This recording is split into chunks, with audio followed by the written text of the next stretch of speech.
Okay, so the second block of questions here, so question number 2. This is all stuff where we're going to need to use integration by parts to sort of find our antiderivatives and sort of do these integrals. Again, everything's kind of organized by section, and we're kind of just going in order. I probably won't get tricky or twisty on the test and sort of shuffle everything up. I'll probably just kind of keep everything in order anyway. That's kind of one less thing to worry about, so you guys kind of know what to expect. The hard version of the test, I guess, would just be here's a pile of integrals, and figure out which technique to use and kind of which section they come from. In any event, integration by parts, right? Is where we have to use this setup, right? The integral of u dv is equal to u times v minus the integral of v du, right? That, if you kind of say it too fast, just sounds like nonsense. But if you say it slow, then it makes sense, then everything is fine.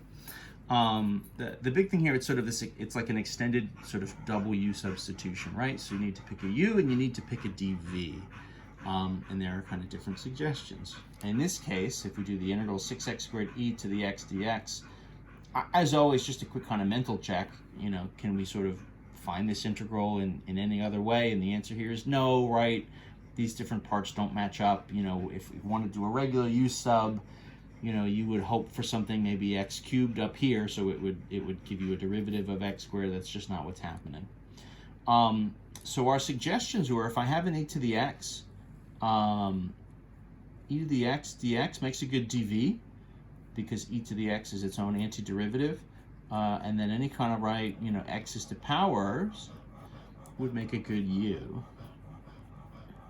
So let's do that. We'll see what we get. So if u is 6x squared, du dx would be 12x. So that means du would be 12x dx.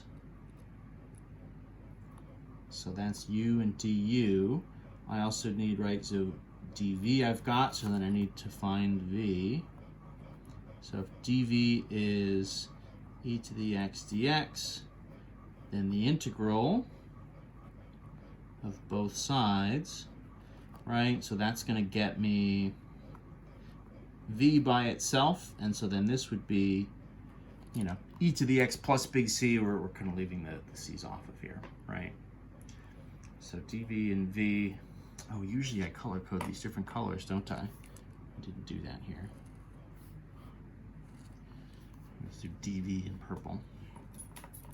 So if this is u dv, that means this should be equal to, u times v minus the integral v du. So we'll just sub those pieces in. So my u value was 6x squared. V here in purple is e to the x minus, so the integral of v, so e to the x again, times this du, which is 12x dx. Okay, so that's kind of better. That's sort of, one step better. It doesn't quite get us all the way there, right? I mean, I've got, so that first piece is sort of done. This integral, however, this is going to need a second round of integration by parts. I sort of have, a simplified version of the integral I started with. Instead of 6x squared and e to the x, now I have kind of 12x to the 1 and e to the x, but I still have that kind of x and e to the x combination. So let's keep the same kind of basic strategy. Let's have 12x here be the u, and then we'll do e to the x dx is dv. That seemed to work okay last time. I mean, it didn't solve it in one, but it got us started. So round 2 begins now. So let's let u in this case be 12x. So that means my derivative, would be 12. I'm kind of jumping a little bit, and du dx would be 12, so that means du would be 12 times dx. I'm jumping steps just a little there because I feel like we've seen this setup a lot by now. It's probably okay. We'll let dv equal e to the x dx. That's the same as it was here, so not unreasonable to say then, okay, my antiderivative, my v value would be simply e to the x, doing antiderivatives. So a couple things. I need to carry over, right, this stuff. Get just a little more room here. So this is going to equal, right, 6x squared times e to the x. So minus the quantity. So now I need to do another round of using these and stuff. So uv times integral v du. So u is 12x times v is e to the x minus the integral v du. So v is e to the x. And then du now is just 12, right? 12 dx.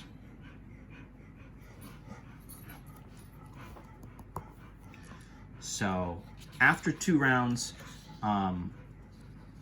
you can see this is kind of simplified down enough that we have something we can work with. I'm just going to sort of take a minute and kind of carry this subtraction through and just clean this up. So this would be 6x squared e to the x. So minus 12x e to the x, and then minus minus, so really that's plus, right? The integral, and I'm just going to call this 12 e to the x dx. And so all that needs to happen now, I have a decent integral, right? So that integral of just 12 times e to the x is going to be 12 e to the x plus a big C. And then the rest of it I can carry down. So you can really see the pattern here. You know, essentially the e to the x is along in every stage. And what happens is every round I go, every round I do, I get kind of one smaller x power, right? The x power kind of drops by 1. So in this case, if I started with an x squared, I kind of need to go 2 rounds to get from 6x squared to 12x and then down to just 12. You could imagine, right, in a sort of extended version of this problem, you know, what if we started with a 6x cubed instead? Then you probably have to do 3 rounds to sort of get to the end, right? What if you started with 6x to the 4? Well, then you probably have to do 4 rounds, right? You could kind of imagine this going on and on and on, and you could even kind of create almost a kind of generic formula for your setups there in any event. Let's look at part B on question 2 as well. This one is short enough that I think we can squeeze it in here before our time is up. So this is the integral of 6x times the sine of 3x dx. So this again is another one, right? Doesn't quite fit the pattern of a regular u sub. We're going to have to do integration by parts. One of the suggestions, right, we've sort of said any kind of trig stuff, so sines, cosines, right, is going to make a good dv because they have nice antiderivatives. And then 6x would be our u. So if we let u equal 6x, that means your derivative, right, du dx would be 6. So du would be 6 times dx. If we let dv equal the sine of 3x, so that's the kind of, right, sine of, you know, the quantity a times x. It's sort of technically a u sub all by itself, but it's kind of a trivial one, right? It's where we're just going to get, in this case, an extra 1/3 out in front. The book has this as kind of a formula that we can sort of just use and reference without too much issue. So my v here, right, the antiderivative for sine would be negative cosine, and then because it's 3x, we'll have this sort of extra 1/3 in front. So negative 1/3, the cosine of 3x is going to be my value for v, my v value. So if I start to sort of set this into the form, right, so this should equal, you know, u times v minus that integral v du. So what's that going to be? U is 6x. V is this longer piece. negative 1/3 cosine of 3x minus the integral, so v again, right? Minus 1/3 cosine 3x times the du, which is just going to be 6 dx. Gosh, these guys just kind of running into each other just a little bit. If I run just a quick little bit of cleanup, this is stuff that we can integrate. 6 and 1/3, this would be kind of a negative 2x cosine of 3x, kind of minus minus, 1/3 and 6 again, so that'll be plus 2 times the integral of the cosine of 3x. So the integration step here is just, right, so for us, the integral of cosine of 3x dx, this is going to get us, right, the antiderivative for cosine would be sine. And again, because it's 3x, we're going to get that sort of 1/3 out in front. So this would be plus 2 times 1/3. So we'll say plus 2/3 sine of 3x plus big C, and then the first part we can just carry down. So negative 2x cosine 3x. And that'll be our final. So just one round there. We didn't have to do the thing like we did in part A, where you're kind of chasing that x squared as it reduces and gets smaller and smaller and smaller. Well, that's nice. And we're done, right? In this case, just one round. All about kind of picking the best U and the best dV to kind of set yourself up. That's kind of always the key, just like it is with U subs.